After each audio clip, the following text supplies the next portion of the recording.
երբ որ իր ժողովրդի հանդեպ ունեցած իր ծառայությունները առաջարկելիս, այսինքն ապագայի վարչապետ Հայաստանի Հանրապետության, ինքը նաև դա է նկատի ունեցել, երբ որ ինքը գիտի, որ առանց սահմանադրության փոփոխության հնարավոր չէ, որ ինքը դառնա վարչապետ, բայց ինքը առաջարկել է ժողովրդին իր ծառայությունը, հիմա եթե ժողովրդից ինքը կստանա այն վստահության բարձր քվեն, որով հնարավոր կլինի նաև սահմանադրությունը փոխել, իսկ դա հենց ձեր ասած հեղափոխությունն է, եթե մի ուժի, մի առաջնորդի ժողովուրդը, որ իշխանության աղբյուրն է մեր ու ոչ միայն մեր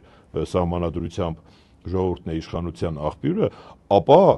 դա հենց ինքնին հեղափոխություն է, անպայման չի հեղափոխությունները, դա մտքի հեղափոխություն է, դա առաքելության հեղափոխություն է, դա կոչման հեղափոխություն է, անպայման չի այդ հեղափոխությունները զուգորդվեն, չգիտեմ, ապօրինություններով, բռնություններով եւ այլ, հետեւաբար հենց դա էլ է հեղափոխություն,